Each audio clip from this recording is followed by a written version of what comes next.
Muy buenas noches y os damos la bienvenida aquí en Dos con Todo. Es miércoles 28 de mayo y pues yo ya estoy lista, Dul, para arrancar tú.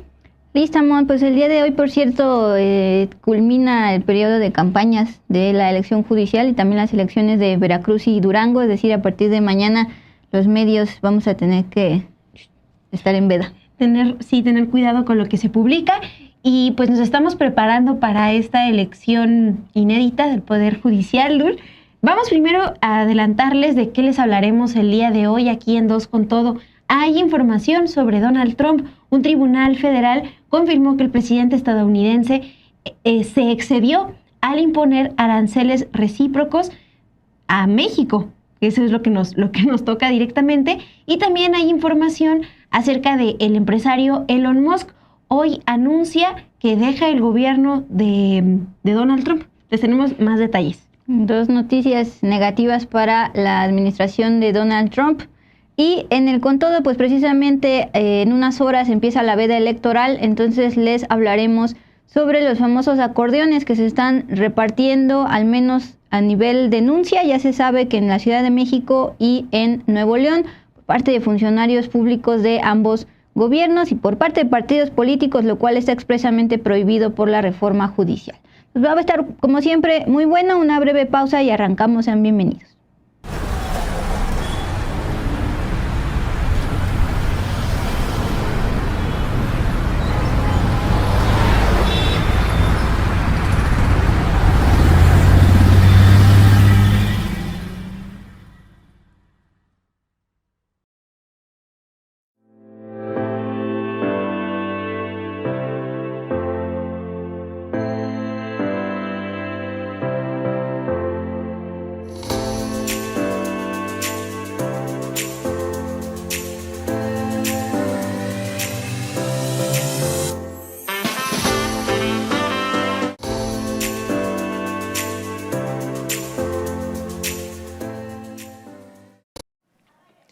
Muy buenas noches, gracias por conectarse, por dejarnos sus me gustas, sus comentarios que los vamos leyendo.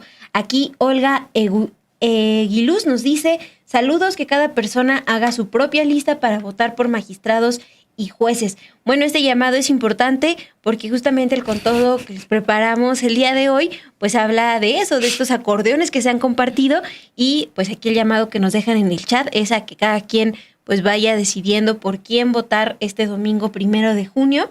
Vemos aquí en los comentarios a Cesare Math, que nos deja un mensaje, a Rodolfo Salas. Ese es el que me dio risa, Rodolfo Salas, porque, bueno, si se han dado cuenta, cada día diferente idea. Dice, en este momento es cuando Dulce y Mon se van por caguamas o demás, y ahora dice, se van a preparar para la veda electoral, que no es fácil para los medios de comunicación, porque ya no podemos mencionar nombres, candidatos, ni demás posibles irregularidades. Por eso te reíste. Y también aquí el castigador me dice que le deje mi lista. No voy a compartirles nuestras listas, pero vamos a seguirles aquí informando de lo que tienen que saber ustedes para ese domingo. Mari Carmen Mendoza dice: el domingo va a estar de lujo con todo el personal de Sin Embargo. Pues sí, les recordamos que las transmisiones empiezan desde las 2 p.m. aquí en el canal de Sin Embargo al aire, con Daniela Barragán, Perla Velázquez, Nancy Gómez, Manuel González, Alejandro Páez, Romina Gándara, nosotras. También Álvaro Delgado desde calle. Desde la calle, sí es cierto. Dulce Olvera, Obed Rosas, Pedro Mellado. Vamos a estar en la noche de 8 a 10 de la noche. Entonces, pues va a estar bastante movido el domingo. Y pues hoy también estuvo movido, fue un martes negro para Donald Trump. Sí. Pues vamos a arrancarnos con esa información. Un tribunal federal dictaminó este miércoles que el presidente Donald Trump excedió su autoridad con la disposición de sus aranceles recíprocos. Esto supone un golpe fuerte a los objetivos de Donald Trump. Recuerden que él, desde que inició su gobierno, estuvo anunciando estos aranceles recíprocos como parte importante de su agenda económica. Los jueces plantearon que la Ley de Poderes Económicos de Emergencia Internacional, que es una ley de 1977 y que Trump invocó para justificar los aranceles, en realidad no le da al presidente el poder de implementar los aranceles que anunció desde el mes pasado. Los jueces describieron lo siguiente en su resolución: las órdenes arancelarias mundiales y de represalia exceden cualquier autoridad otorgada al presidente para regular la importación mediante aranceles. Las tarifas contra el tráfico fracasan porque no abordan las amenazas establecidas en esas órdenes. Eso es lo que está determinando un tribunal federal estadounidense. En un comunicado, la Casa Blanca apeló el fallo de este panel judicial y expuso lo siguiente: el trato no recíproco de los países extranjeros hacia Estados Unidos ha alimentado los déficits comerciales históricos y persistentes de Estados Unidos. Eso es lo que comunica el día de hoy Kush Desai, subsecretario de prensa de la Casa Blanca, en un comunicado. También expuso lo siguiente: estos déficits han creado una emergencia nacional que ha diezmado a las comunidades estadounidenses, ha dejado atrás a nuestros trabajadores y ha debilitado nuestra base industrial de defensa, hechos que el tribunal no cuestionó. No le corresponde a jueces no electos decidir cómo abordar adecuadamente una emergencia nacional. Eso es lo que está informando el día de hoy el portavoz de la presidencia de Estados Unidos. Mientras que el diario el New York Times destaca que el fallo del Tribunal de Comercio Internacional de Estados Unidos representó un revés temprano, pero significativo para Trump en su campaña para lograr una serie de acuerdos que reorienten estas relaciones comerciales de Estados Unidos. Y también está planteando que da inicio a una batalla legal que próximamente podría llegar a la Corte Suprema de ese país. Pues Simón, de momento es una decisión del tribunal, pero pues justamente la Casa Blanca en un comunicado ya está anunciando que esto lo va a apelar. Y también quiero destacar la parte de la crítica que hace la Casa Blanca, el vocero de la Casa Blanca, sobre quiénes fueron los que decidieron esto, es decir, desde el Poder Judicial. Dice: no les corresponde a jueces no electos decidir cómo abordar adecuadamente una emergencia nacional. O sea, allá de cierta forma están al revés, si lo ves por el lado del bloque opositor aquí de México, que están en contra de la elección judicial. Allá, que también son derecha, están a favor de que los jueces sean votados de manera popular y que a partir de ahí decidan sobre decisiones gubernamentales de la Casa Blanca. Ahora, Mon, como me gusta, me metí a su página de Truth Social para ver si ya había dicho algo Donald Trump respecto a esto. Hace 11 minutos ahora, 8:30 de la noche de tiempo de acá, publica esta foto muy justamente estilo Donald Trump. Ahí está. Ay, no. ¿No la habías visto? No la había visto. Me gustó tu reacción. Bueno, dice que está en una misión de Dios y nada podrá detener lo que está por venir. Es decir, es un mensaje que se lee en este contexto de que va a apelar la Casa Blanca a la decisión del tribunal de por el momento frenar pues toda su política arancelaria, que ha sido la base primero de su campaña, que lo llevó precisamente a reelegirse, y segundo, la base de pues toda su administración de Donald Trump a costa de países incluyendo México, pero estas detenciones a los aranceles recíprocos en general, a toda esta lista que anunció en su momento en frente de trabajadores del sector automotriz. Y que incluyen a Canadá, por ejemplo. Uh-huh. Está el tratado comercial entre México, Canadá, Estados Unidos, y también a China, que ha sido todo un tema en los últimos meses. El capítulo de Estados Unidos-China sí era muy aparte al que está viviendo México, con los aranceles propios de aquí, de autopartes y demás. Sí, eso es importante tomarlo en cuenta, porque no nada más habla de estos aranceles recíprocos a México, sino a esta lista de países que ya señalas. Mira, saludo a Romina Gándara, se metió aquí al chat. Hola Romina, compañera de aquí de Sin embargo al aire, también va a estar en la cobertura de la elección judicial. Y bueno, eso por el lado del tribunal, va a apelar la Casa Blanca, ya lo está anunciando, pero este mismo día, martes 28 de mayo, Elon Musk, que es el empresario más rico de Estados Unidos y del mundo, pues decide anunciar también en la red social que él compró, es decir, X, antes Twitter, que en efecto sí ya va a dejar el gobierno estadounidense. Antes estaba en veremos, que iba a dedicar más tiempo a sus empresas y menos al gobierno, pero ahora de plano ya se va.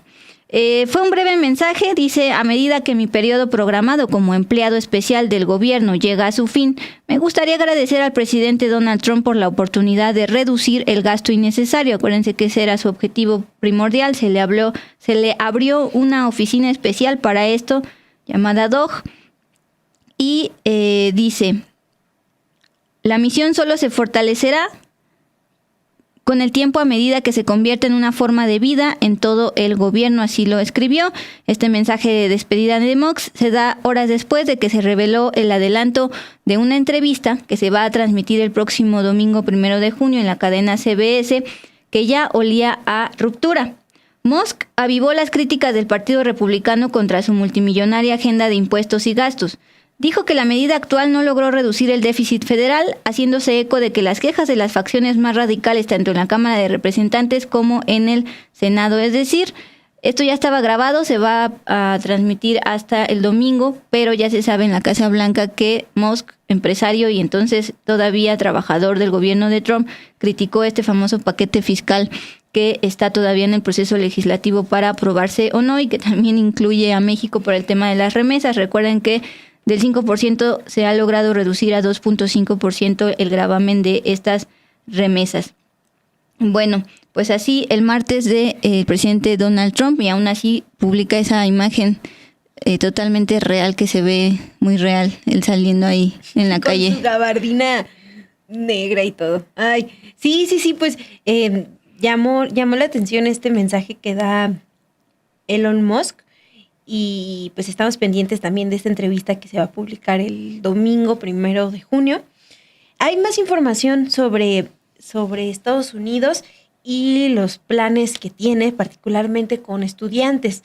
El secretario de Estado de ese país, Marco Rubio, ordenó a las embajadas estadounidenses suspender todas las citas para conceder visas a estudiantes extranjeros, mientras la administración de Donald Trump pues analiza una medida para revisar de forma más exhaustiva los perfiles de los solicitantes en redes sociales.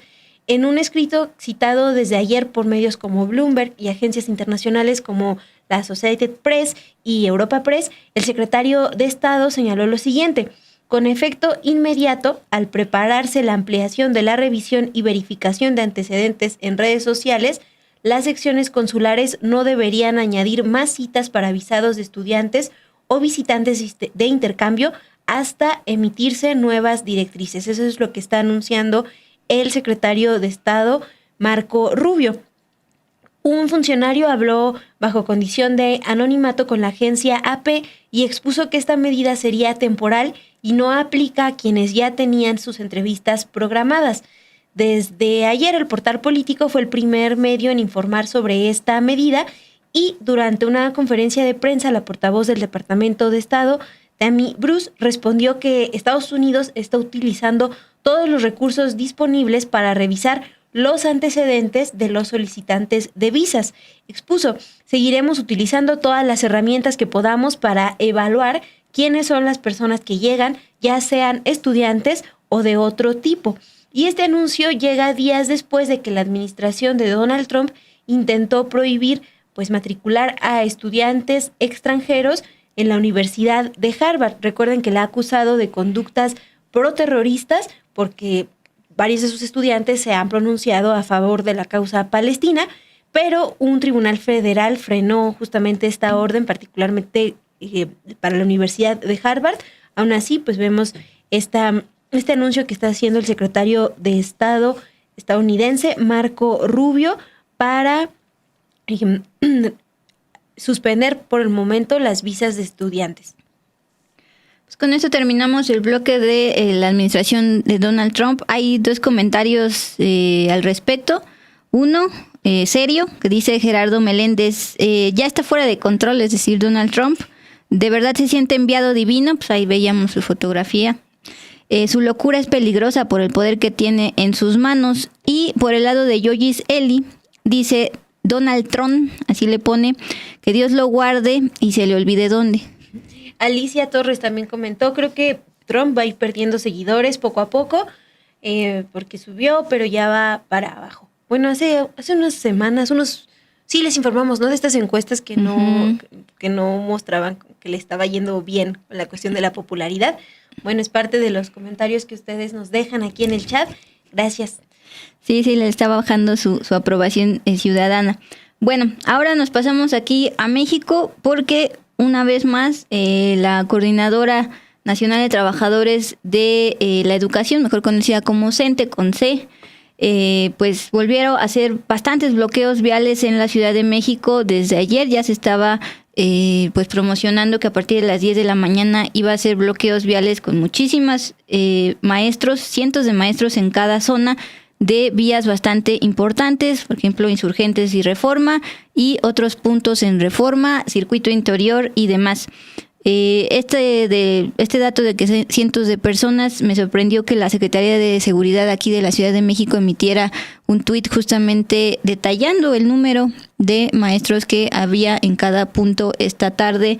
Duró horas, ahora sí se extendió muchísimo más que otros días, y estas movilizaciones de cientos de maestros en cada punto impidiendo el paso de las personas que se movilizan en la Ciudad de México para el trabajo, escuela y demás, se dio a la par de que la CENTE finalmente aceptó esta propuesta de una mesa de diálogo más con la CEGOP, con la SEP y con el ISSSTE, que ayer nos quedamos en eso, que si iba a aceptar o no. Bueno, la aceptó y duró más de 5 horas.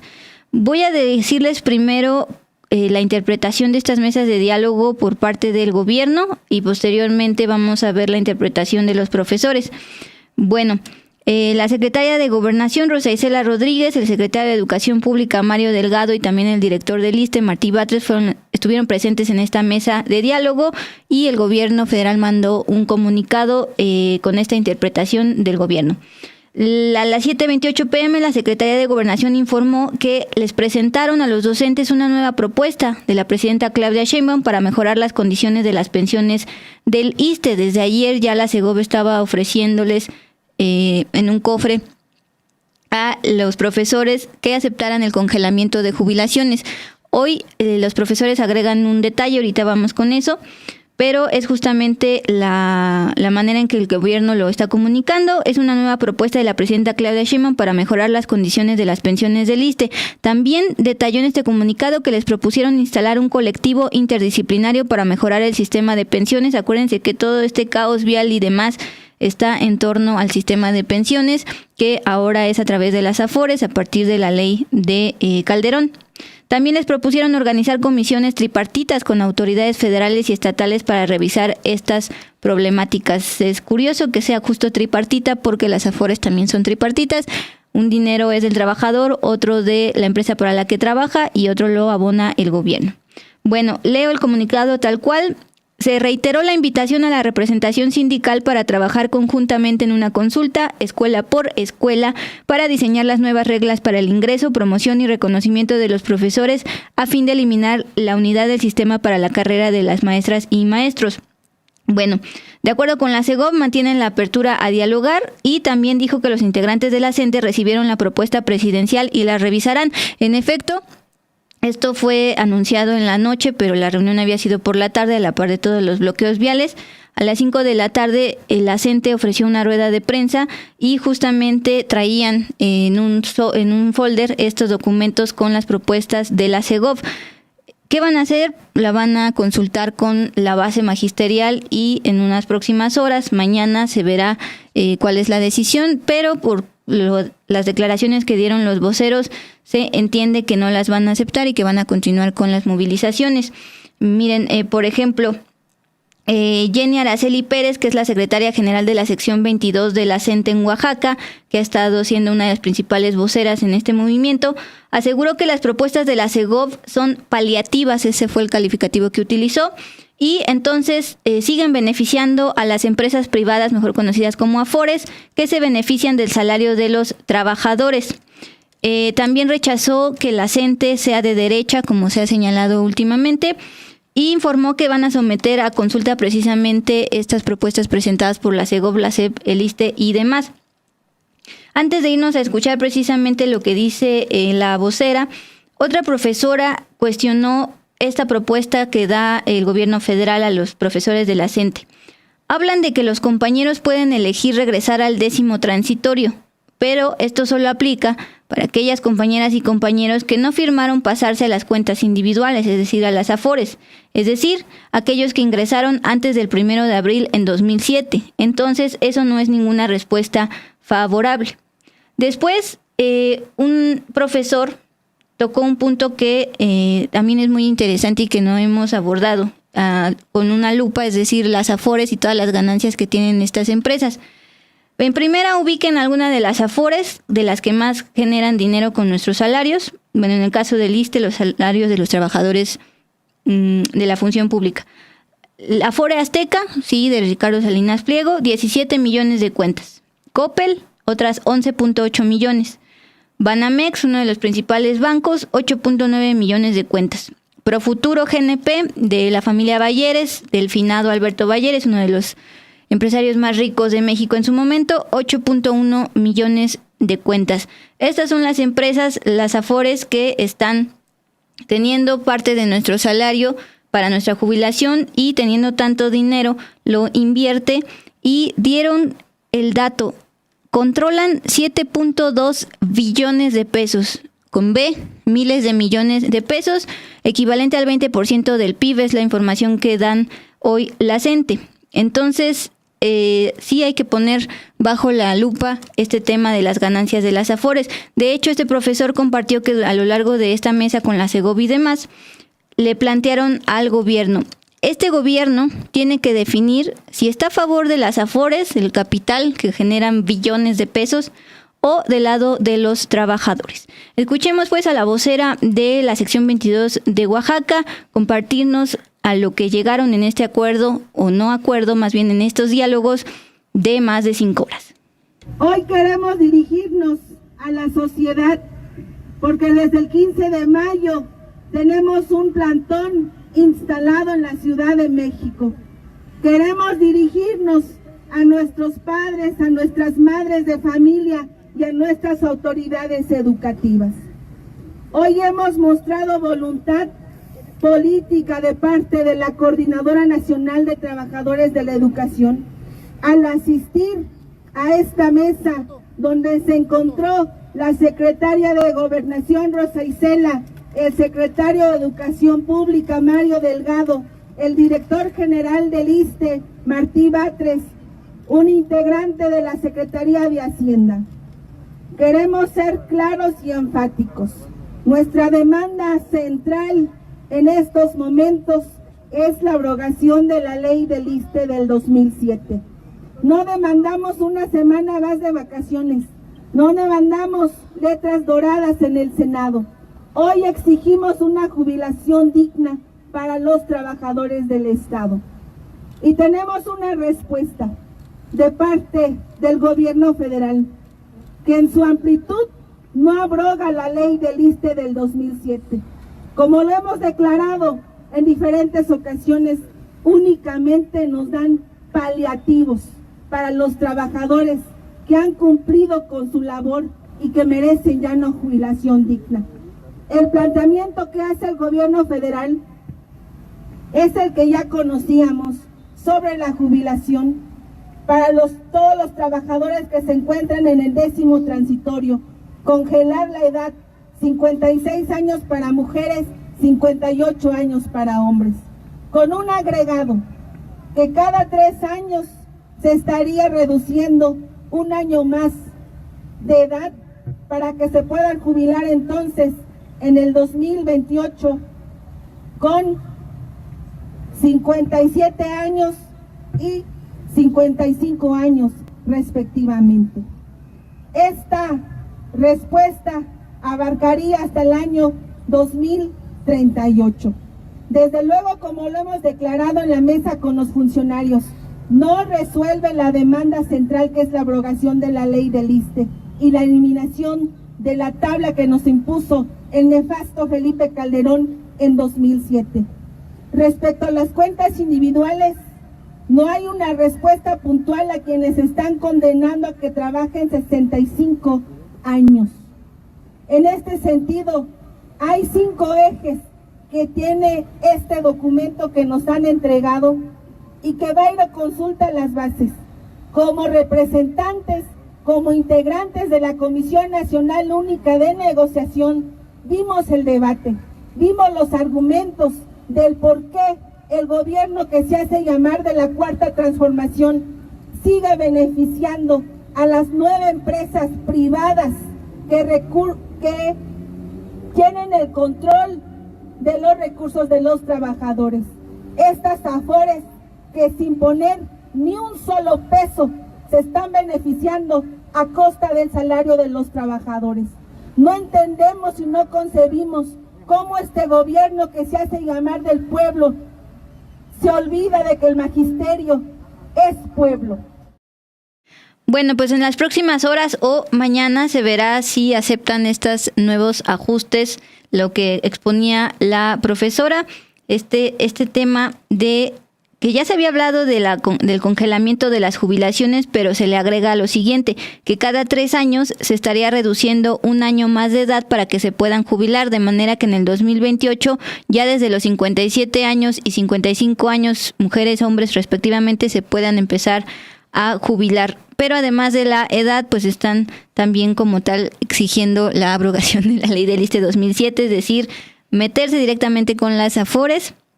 Y por eso está la pregunta de que si el gobierno está del lado de los trabajadores o de las AFORES. El último comentario que quiero leer, 08 dice, AFORES criminales. Bueno, les planteaba que a partir de nuestros salarios los invierten y generan bastante dinero y además nos cobran las comisiones por estarlo administrando y de ahí viene su riqueza.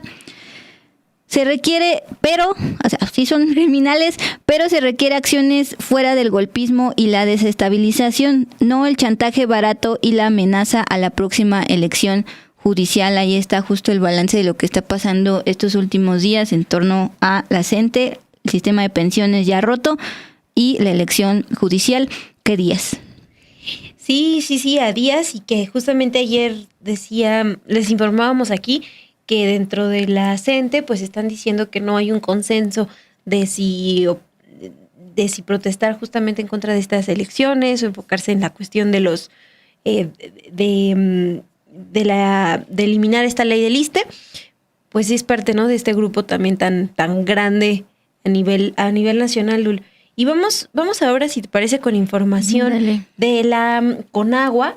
Hoy la Comisión Nacional del Agua informó que el gobierno de México recuperó alrededor de 700,000 metros cúbicos de agua almacenados de manera ilegal en presas y represas construidas en el rancho El Saucito, ubicado en el municipio de Bayesa, Chihuahua, propiedad del exgobernador de ese estado, César Duarte.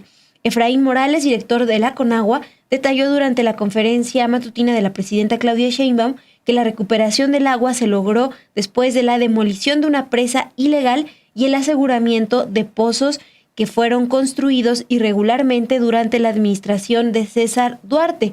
Él gobernó Chihuahua del 2010 al 2016 y actualmente enfrenta un proceso legal después de ser acusado de desviar 120 millones de pesos en el 2017. Hoy lo que mencionó el titular de la Conagua es lo siguiente: estamos hablando de alrededor de 700,000 metros cúbicos que se utilizan para beneficio personal. También añadió que la presa, represas y pozos fueron elaboradas sin permiso de construcción ni concesiones. De acuerdo con lo mencionado por el titular de la Conagua, una jueza trató de impedir la ejecución de esta acción al conceder una suspensión provisional a la familia de Duarte, lo cual ocurrió en un periodo de 24 horas, por lo que resaltó que las autoridades pueden actuar en favor de particulares. Vamos a escuchar qué es lo que dijo hoy Efraín Morales, titular de la Conagua. Miren, ¿cuál fue el procedimiento? Nosotros el día lunes llevamos a cabo, la Comisión Nacional del Agua llevó a cabo una notificación en donde se le informó que se iba a llevar a cabo la ejecución de este procedimiento administrativo para derribar estos 5 represos y también la presa. Se una vez que se llevó a cabo la notificación, el día martes, que fue el día de ayer, se inició con estos trabajos de demolición.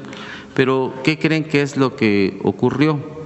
Que es algo muy importante que lo conozca la gente. En tan solo 24 horas, se llevó a cabo la notificación de la Conagua. Se llevó a cabo un escrito de un incidente para un juicio de amparo indirecto para solicitar una suspensión provisional de esta acción que está llevando a cabo la Conagua. ¿Y qué creen que se le otorgó? En menos de 24 horas. Ahora, ¿quién realizó este procedimiento? Quien se presenta a informarnos que este procedimiento se está llevando a cabo fue quien dijo ser los hermanos del gobernador. Y además, también lo que nos informan es que se trata de la misma juez, por ejemplo, que suspendió la distribución de los libros de texto. Entonces, creemos que esto es pues parte de esta asociación que se tenía entre el poder político y muchos factores de poder para seguir sacando beneficios de manera personal. Entonces, decir que ante esta situación, según las instrucciones que nos ha dado la presidenta, vamos a seguir pues garantizando en primer lugar el derecho humano al agua y evitando que se cometan cualquier tipo de ilegalidades para el uso del agua y también en este proceso que estamos llevando a cabo de ordenamiento de las concesiones. Y vamos a presentar todos los procedimientos legales contra quienes resulten responsables, ya sea de manera directa o que están teniendo relación de contubernio y de complicidad para que este tipo de abusos se sigan cometiendo en perjuicio del pueblo, en este caso en perjuicio de la gente de Chihuahua. Bueno, y justamente hace unos minutos en entrevista con los periodistas, Mauricio Rodríguez Alonso, subdirector general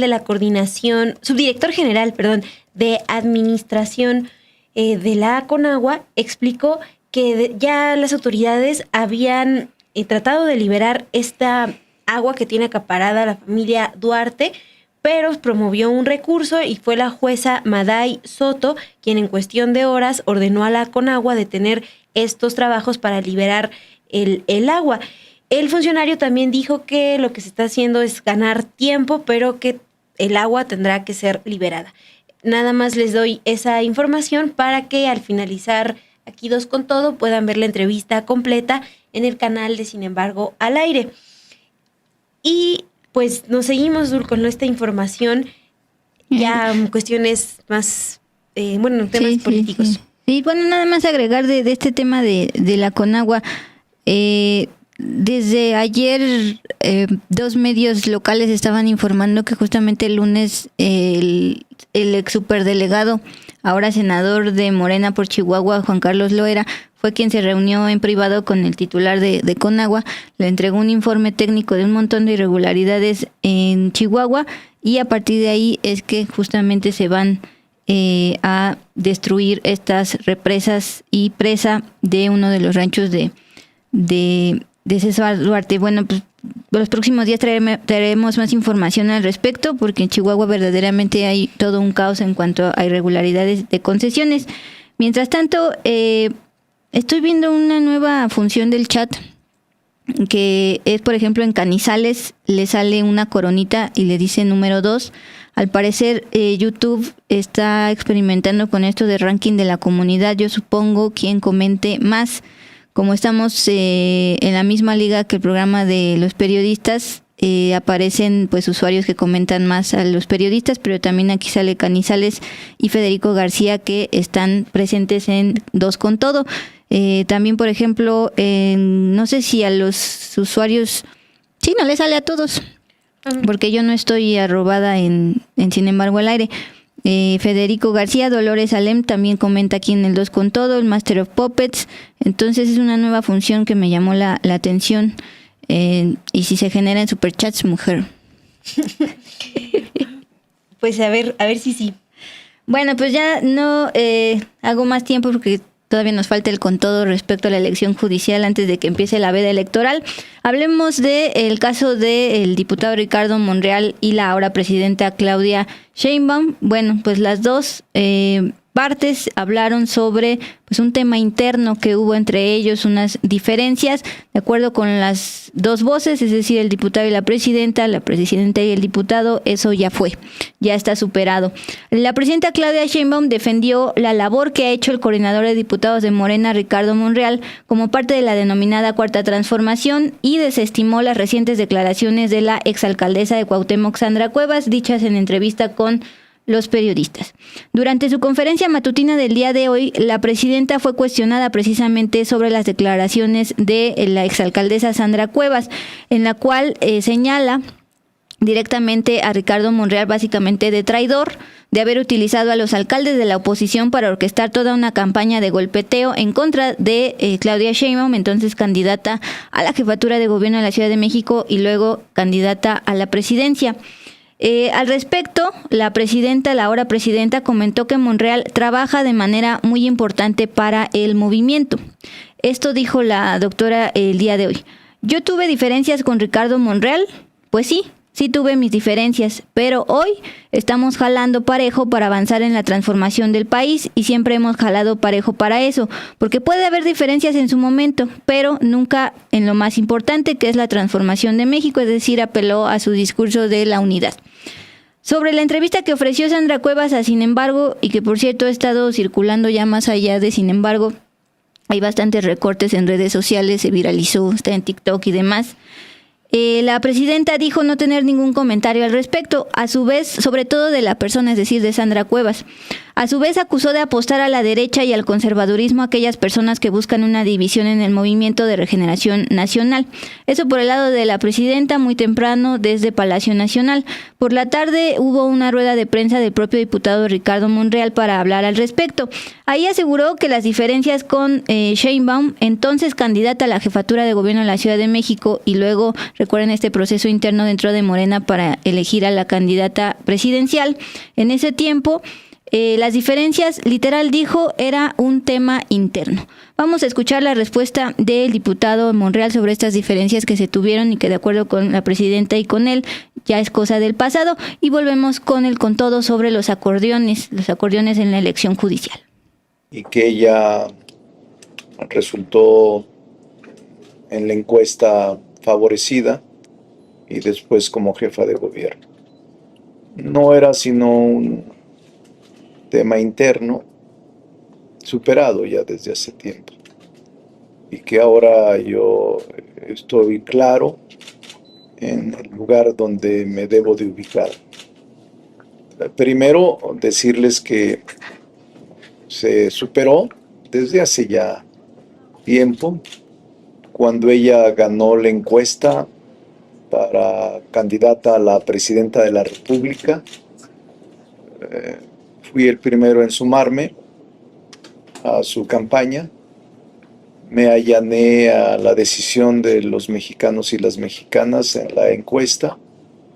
El voto es libre y secreto. Sin embargo, hay partidos políticos y funcionarios públicos que están repartiendo acordeones, al menos en la Ciudad de México y en Nuevo León, para sugerir por quién votar. Vamos pues con todo.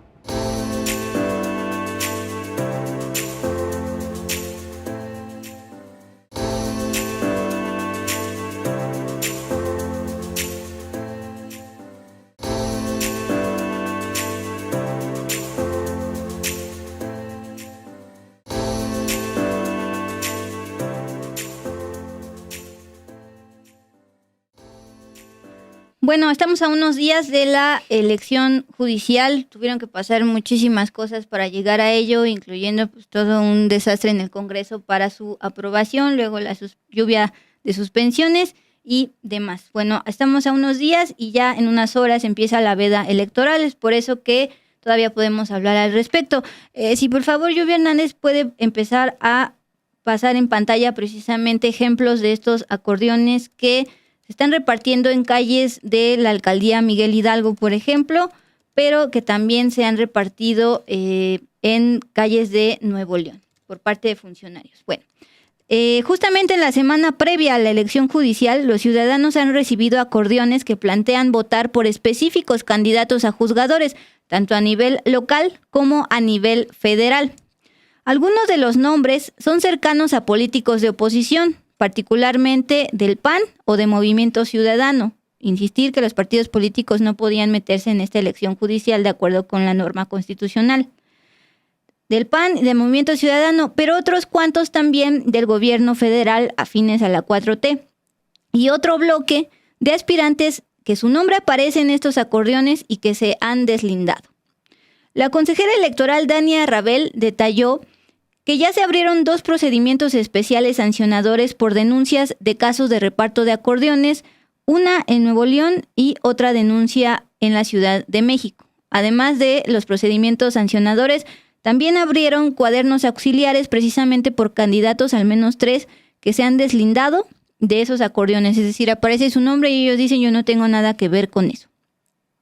La consejera electoral Dania Rabel comentó que estos procedimientos de investigación y sanción por posible coacción del voto, es decir, estamos hablando de un delito, toman al menos 11 días, pero ya desde ya, por justamente ser el delito de coacción del voto, el INE ya presentó pues la notificación a la famosa Fiscalía Especializada en Delitos Electorales, antes FEPADE, hoy conocida como FICEL. Además, está el proceso de validación de que estos folletos o estos acordeones de colores sean validados como verídicos.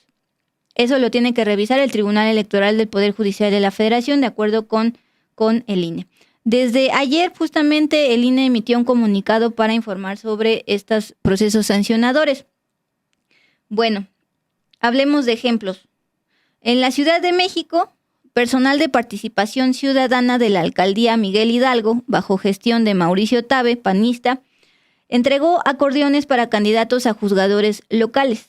Esta práctica, de acuerdo con información que llegó a Sin embargo, también se está replicando en las alcaldías de Cuauhtémoc, gobernada por la opositora Alessandra Rojo, y la alcaldía Benito Juárez, gobernado por Luis Mendoza, perteneciente al grupo de Jorge Romero, dirigente de Acción Nacional y líder de todo este grupo de oposición dentro de la Ciudad de México. Bueno, a ver si nos puede pasar, por favor, Lluvia, el acordeón de esta mera.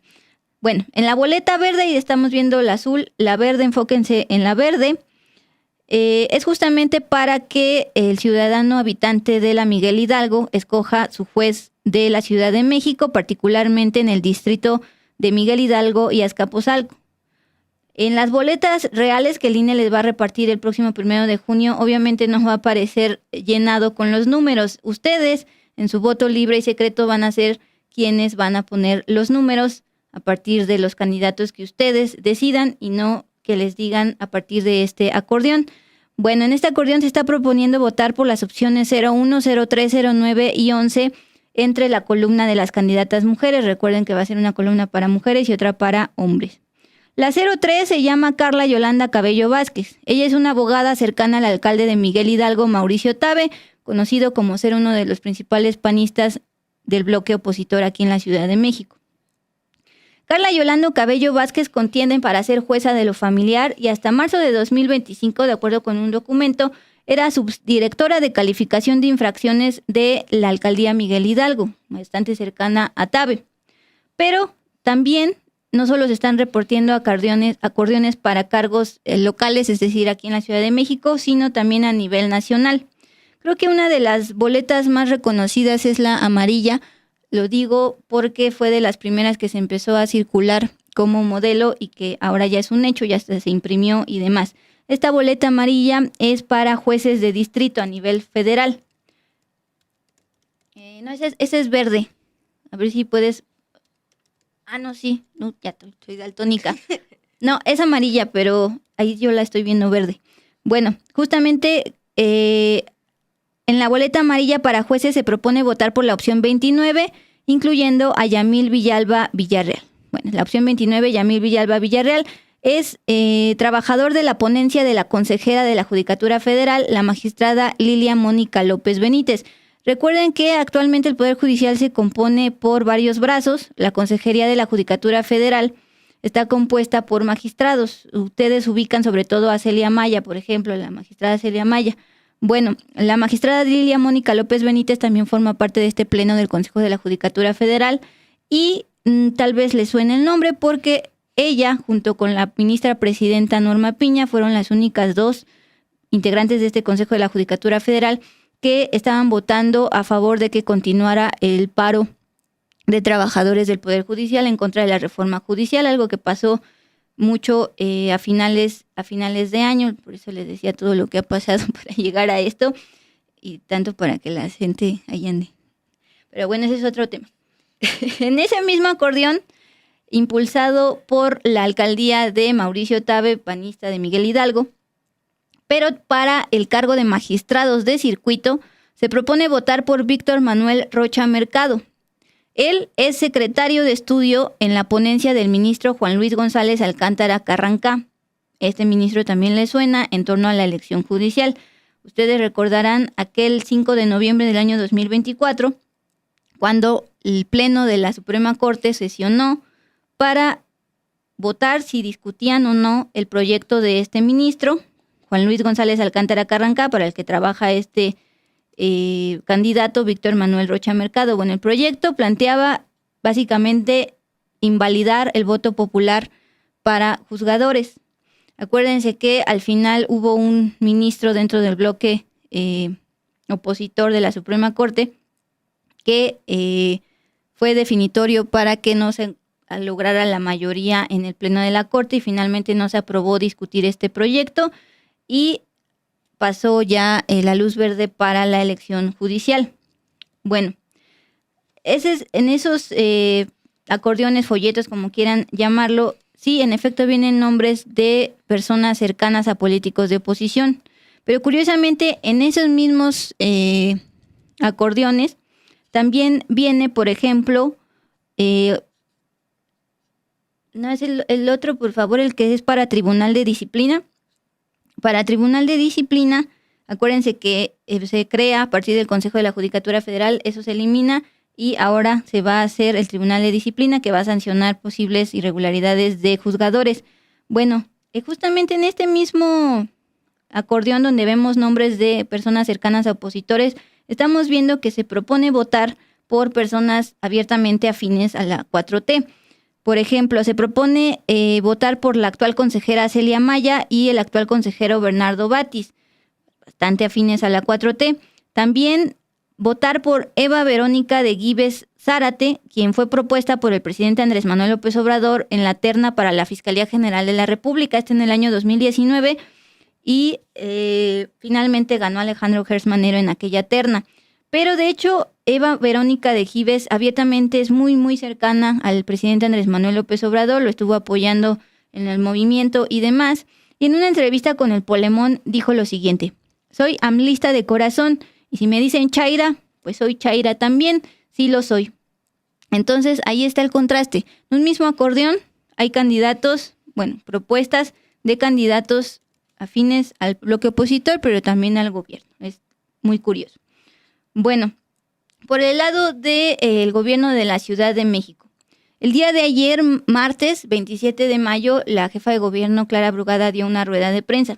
Entre las preguntas fue justamente este tema de el supuesto reparto de funcionarios del gobierno de la Ciudad de México, de Clara Brugada, de estos acordeones en calles de la ciudad. La denuncia ante el INE es particularmente en la alcaldía Álvaro Obregón. Bueno, ella dijo lo siguiente. La jefa de gobierno Clara Brugada: ningún funcionario de este gobierno va a participar o estar involucrado en alguna actividad que tenga que ver con la elección del Poder Judicial. Esto no solo por ley, sino por convicción, fue la breve respuesta de la jefa de gobierno. Sin embargo, precisamente uno de los procedimientos sancionadores abiertos por el INE fue a partir de la denuncia contra servidores públicos del gobierno de Clara Brugada, que han entregado este tipo de acordeones, además en horas laborales siendo funcionarios públicos, el 20, 21 y 22 de mayo en calles de la alcaldía Álvaro Obregón, gobernada actualmente por Javier López Casarín, muy cercano al secretario de Economía, Marcelo Ebrard. Bueno, sobre este caso, la consejera electoral Dania Rabel, detalló lo siguiente. Esta persona, la denunciante, está denunciando que en diversas partes de la Ciudad de México y de la República se ha visto a servidores públicos y personas militantes o simpatizantes de Morena distribuyendo volantes impresos en horario laboral con instrucciones de cómo votar y además con el logotipo de la Autoridad Administrativa Electoral, buscando con ello posicionar de alguna manera a las personas candidatas que se encuentran en esos acordeones. Sin embargo, les decía que el tercer bloque de estas personas o nombres de personas son los que se están deslindando. Hablemos de... No sé si le mandé esa imagen, pero está en la boleta azul de un mismo acordeón que se entrega en calles de la Miguel Hidalgo, del opositor. Bueno, es para candidatos a magistrados de la Ciudad de México. Se propone votar entre candidatos hombres por la opción 11. No, es otra donde es azul y verde. Bueno, ahorita a ver si la encuentra, pero justamente es para magistrados de la Ciudad de México. Ahí se propone votar por la opción 11 en la columna de hombres. Se llama Santiago José Vázquez Camacho. Él contiende para magistrado del Tribunal Superior de Justicia de la Ciudad de México en materia familiar. Vázquez Camacho laboró como director general de Relaciones Institucionales en la Suprema Corte y además fue secretario de estudio en la ponencia del ministro Arturo Saldívar. Ahí está, gracias, Lluvia. Es decir, dentro de su carrera judicial ha sido secretario de estudio de un ministro, Arturo Saldívar, quien participó en el Comité de Evaluación del Poder Ejecutivo para seleccionar a los candidatos idóneos. Es decir, podría decirse que es cercano a el ministro Arturo Saldívar. Sin embargo, él dice, se le contactó por Twitter y él dice que desconocía ese acordeón y que está totalmente en contra de esa práctica y se deslinda de la misma. Dice, el voto ciudadano debe ser libre e informado. Eso por el lado de la Ciudad de México, Mon. Nos vamos ya por último a lo que está pasando en Nuevo León. Esta semana el diario Reforma publicó al respecto. Bueno, Reforma tiene un diario allá particular en Nuevo León, el norte, y detectaron que funcionarios del gobierno de Nuevo León y de Movimiento Ciudadano, al que pertenece el gobernador Samuel García, han entregado acordeones con nombres de candidatos para la elección judicial que son precisamente cercanos al gobernador Samuel García. Esto lo informó el diario Reforma al inicio de esta semana y ya lo confirmó el INE en el comunicado que veíamos también al inicio. Este primer procedimiento especial sancionador que abrió el INE es, en efecto, el caso de Nuevo León. La consejera Rabel dijo lo siguiente, la consejera electoral. Lo que está diciendo esta persona, la denunciante, es que el gobernador de Nuevo León, Samuel García de Movimiento Ciudadano, está implementando un operativo de movilización electoral mediante el cual empleados públicos deben reclutar al menos 10 votantes para apoyar a candidatos específicos en la elección judicial. Me sonó a la pirámide esta que hablabas de Adrián Rubalcaba. Bueno, por ejemplo, para el cargo de ministros de la Corte aparecen los números 03, 08 y 22 en la sección de candidatas mujeres, que corresponden a las ministras Lenia Batres, Yasmín Esquivel y Loreta Ortiz. Hoy en el diario El País, por cierto, sale 3 entrevistas realizadas a estas ministras. Insisto, hoy termina, más bien mañana empieza la veda electoral. Y Lenia Batres, en declaración al País, dice, bueno, pues si la gente lleva acordeones, ¿cuál es el problema? Porque justamente también está a ese lado. Es totalmente válido que la ciudadanía haga sus propios acordeones. Aquí la coacción de voto es el delito, que es cuando te lo entregan y no eres tú el autor de ese acordeón. Bueno, cercanos a Samuel García. En la boleta, en la sección de candidatos hombres, apuntan el número 37 de Ulises Carlín, exconsejero jurídico del gobernador Samuel García. Y también, ojo, porque por eso digo que es muy curioso que hay nombres cercanos al bloque opositor, pero dentro de del mismo acordeón viene gente del gobierno federal. En los acordeones circulados en Nuevo León, así como piden votar por gente cercana a Samuel García, también aparecen los números 12 y 21 que corresponden a Paula María García Villegas, la abogada e hija de la diputada Olga Sánchez Cordero, ministra en retiro, que recordarán, ella es de la Ciudad de México, pero tiene concesiones de agua ya en Nuevo León, tiene justamente en la zona cítrica. Y también viene el número 21, correspondiente a Magda Zulema Morri. el nombre que estuvo circulando también bastante este fin de semana, la magistrada del Tribunal Federal de Justicia Administrativa que pidió a Google bajar contenido de Sin embargo, donde el periodista Álvaro Delgado informó que su esposo es el general Rafael Macedo de la Concha, titular de la PGR en el gobierno de Vicente Fox y además agente de la siniestra Dirección Federal de Seguridad. En este acordeón viene el nombre de esta magistrada. En fin, ante ello, la consejera presidenta del INE, Guadalupe Tadei, ha estado ofreciendo bastantes entrevistas estos últimos días antes de la elección judicial. Se le está preguntando sobre esto. Ella recordó a la ciudadanía que en estas elecciones judiciales los partidos políticos tienen prohibido participar y añadió que este tipo de operativos se expandieron a otros estados. Por ende, por último, los consejeros electorales también cuestionados al respecto están recordando a la ciudadanía, el voto es libre y secreto. Si usted recibe este tipo de acordeones, pues puede hacerle caso o no, no pasa nada. Pues sí, Duli, también hablabas de la veda electoral que va a iniciar. El INE publica el día de hoy también un comunicado donde dice que a partir del primer minuto del 29 de mayo inicia este periodo de veda electoral o de reflexión. Por eso, desde ese momento y hasta el cierre de las casillas del próximo domingo 1 de junio, se suspende la propaganda electoral, que es lo que ya está prohibido a partir del primer minuto del 29 de mayo.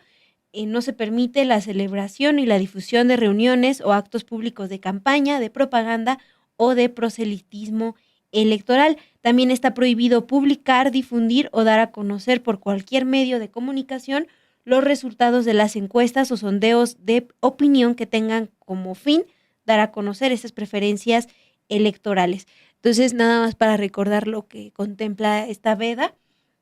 En punto pues, de las 12 de este jueves, ya 29 de mayo. Exacto, recordarles eso que decías, que sí puedes tú como ciudadana armar pues tu lista de por quién puedes votar, por quién quieres votar, pero aquí la cuestión es que se está reportando que desde el gobierno, desde funcionarios, son los que estarían repartiendo estos acordeones y pues no se trata de eso. Ya lo está investigando el INE y el Tribunal Electoral la validez de estos acordeones que pues nos llegaron aquí, sin embargo, y justamente estuvimos viendo los nombres. Insisto, algunos se deslindaron, otros ni siquiera contestaron de por qué aparecían en estos acordeones. Pues Mon, ya son 9:34, es momento de pasarnos a también la gustada sección al cierre.